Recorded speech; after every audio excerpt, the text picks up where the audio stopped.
pomeriggio a tutti, benvenuti all'Hotel Miramonti di Acqua Partita che quest'oggi ci ospita per la conferenza stampa di presentazione di Giovanni Zaro, l'ultimo arrivato in casa bianconera. Ringraziamo l'Hotel Miramonti per l'accoglienza e disponibilità. Con noi è presente il direttore dell'area sportiva bianconera Filippo Fusco, al quale lascio subito la parola per presentare Giovanni. Prego, direttore. Buongiorno a tutti, sono contento di questa occasione perché è il primo acquisto che annunciamo qui in ritiro da Copertita, quindi i lavori sono in corso, però Giovanni si inserirà subito alla grande, sono convinto, un giocatore con l'esperienza sua darà un grande contributo, non solo a livello tecnico, ma ci aspettiamo anche a livello di personalità, di esperienza, di valori che sono quelli che abbiamo parlato dal primo giorno della mia conferenza stampa, che secondo me sono prioritari. È un ragazzo che ha già avuto l'occasione di lavorare col mister, seppure qualche anno fa, e questo non è il motivo per il quale è arrivato assolutamente, perché sono coincisi il punto di vista dell'allenatore con quello della società, e questo credo che sia un vantaggio, però è sicuramente una cosa bella, conoscere già quello che si aspetta il mister gli consentirà di inserirsi prima e di dare il grande contributo che ci aspettiamo da lui, da tutti i punti di vista umano, professionale e tecnico. Grazie. Diamo ora la parola a Giovanni Zaro, ancora benvenuto, prego per domande. Sì, benvenuto Giovanni, sono Giacomo Giunchi di Tocesena e Corriere dello Sport e ti chiedo che step è questo per la tua carriera, anche a livello di ambizioni, cosa cambia da Modena a Cesena? Allora, intanto grazie e il benvenuto a tutti. Per me diciamo che questa la vedo come un po' un'opportunità di rilanciarmi. Vengo da una buona stagione, ma onestamente io sono molto pignolo con me stesso, quindi avrei voluto fare qualcosina di più.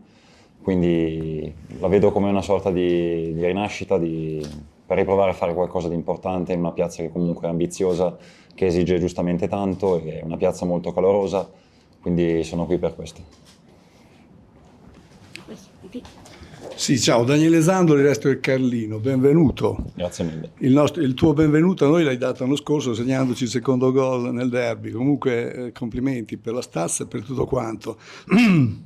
Hai un'opportunità ma anche un peso di sostituire un leader vero, cioè Beppe Prestia, che ci lascia, e comunque hai tutto per farlo dimenticare, nel senso che sia per stazza, per capacità e anche per leadership hai tutto. Ecco, quale sia l'occasione l'hai già detto, e che obiettivi ti poni per questa stagione? A livello personale cercherò di dare più possibile la mano a un gruppo comunque giovane, che però viene da un campionato davvero importante, perché la Serie B è un campionato tosto dove ogni partita, anche quelle che sembrano più scontate, davvero non sono mai banali. Portare a casa punti sia in casa che anche in trasferta è davvero, davvero difficile. So di arrivare al posto di un giocatore che qui è probabilmente una bandiera, un giocatore importante, cercherò di farlo al massimo, porterò la mia leadership, la mia esperienza in un gruppo che comunque è giovane e ha bisogno anche di questo, ma allo stesso tempo io mi considero probabilmente in questa squadra un vecchietto, ma lavoro sempre con grande entusiasmo e sorriso, perché secondo me senza di quello si va da pochissime parti. Ciao, Giovanni Guiducci, Corriere Romagna.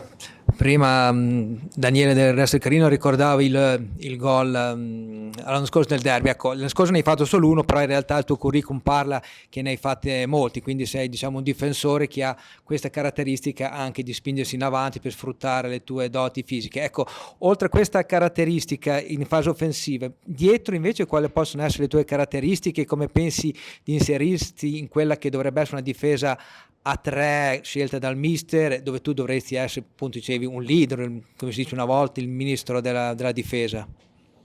Allora, io in una difesa a tre ho sempre giocato anche precedentemente col mister in mezzo, e sono un giocatore che comunque ha, come si vede, la struttura delle buone doti fisiche, ma comunque cerca di giocare di reparto, non individualmente, perché comunque la difesa si deve muovere nello stesso modo, bene, insieme, altrimenti questo diventa inutile. Quindi cercherò sicuramente, come ho detto prima, di dare una mano anche sotto il punto di vista delle letture, perché purtroppo in Serie B si inizia a giocare contro degli attaccanti che qualche campionato l'hanno visto e qualche campionato l'hanno anche vinto, quindi ogni partita sarà dura, cercherò sempre di dare il mio apporto in tutto, sia a livello di campo ma soprattutto anche a livello mentale, nei momenti in cui ci sarà da soffrire, da doversi magari rintanare in area per portare a casa 1 punto o 3 punti, ci sarà da farlo, sarò pronto a farlo con il resto della squadra.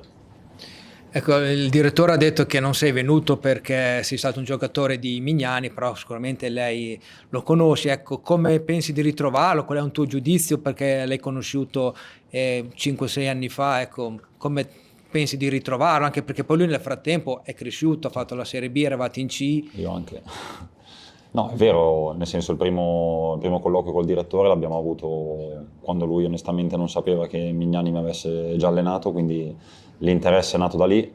Poi, come ha detto giustamente lui, questo è un valore sicuramente aggiunto, perché lavorare con degli allenatori con cui ti sei trovato bene, con cui c'è un ottimo rapporto umano a prescindere dal campo, è sicuramente un vantaggio. È sempre stato un allenatore che pretende tanto, giustamente, dai noi giocatori, in cui non ti regala niente nessuno, bisogna lavorare al 100% e chi merita gioca.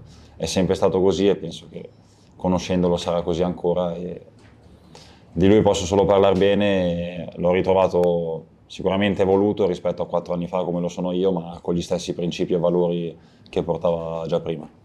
Beh, mi viene da chiederti qual è il suo difetto, il difetto di Mignani, ma un'altra volta. Ascolta, hai 31 anni, questa per un calciatore, a 31 anni sei giovanissimo, però per un calciatore è una certa età, diciamo, non sei più giovanissimo, ecco. Ecco, quale potrebbe essere? Potresti pensare anche di chiudere la carriera a Cesena? Il calcio è bello anche per questo, perché può succedere di tutto. Sicuramente so di essere in una grande piazza, una piazza che vive di calcio, che è molto calorosa, si vede anche semplicemente dal numero degli abbonamenti che già sono stati fatti, quindi sicuramente i pretesti per fare una cosa del genere ci sarebbero. Adesso oggettivamente è un po' presto per parlarne, però comunque penso che ci sia tutto qui per fare bene, per vivere bene e per creare un qualcosa di importante, soprattutto a livello di gruppo, perché senza quello in un campionato come la B non si va avanti. Conosci qualcuno nel gruppo? Ho giocato con tanti contro da avversari, ma personalmente non ho mai giocato con nessuno, proprio un'annata intera. Invece il difetto di Mignani? No, adesso è presto, quando magari le cose vanno meglio iniziamo. Avete altre domande? Ciao, Giacomo Lucchi di Mondo Cesena, tutto Cesena. Ti volevo chiedere, visto comunque l'anno scorso col Modena avete giocato appunto a Cesena, col Cesena che è tornato in Serie B dopo parecchi anni, che partite comunque sono state quelle lì e come hai visto il Cesena che dopo appunto diversi anni era tornato in Serie B, comunque una partita molto sentita come il derby? Allora, io personalmente ti racconto un po' la mia esperienza. Anch'io ho vinto un campionato in C, mi sono ritrovato in B.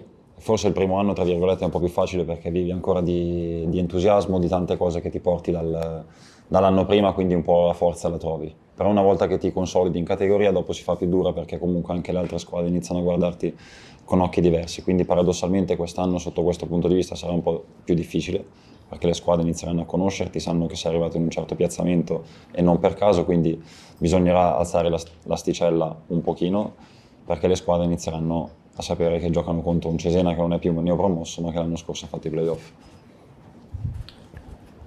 Ecco Giovanni, appunto, è 31 anni, che non è un'età comunque molto avanzata per un difensore, sei nella piena della tua maturità, e parlavamo prima dei tuoi punti di forza, ti chiedi invece dove vedi, appunto, nonostante l'età, ancora dei margini di miglioramento nella tua, proprio come giocatore. Beh, margini di miglioramento ci sono sempre in ogni cosa. Io sono un giocatore che comunque in campo cerca, vista la sua statura e la sua velocità un pochino ridotta rispetto agli altri, di vedere prima le giocate in modo tale di trovarsi piazzato nel migliore dei modi un pochino prima che l'avversario ci possa arrivare.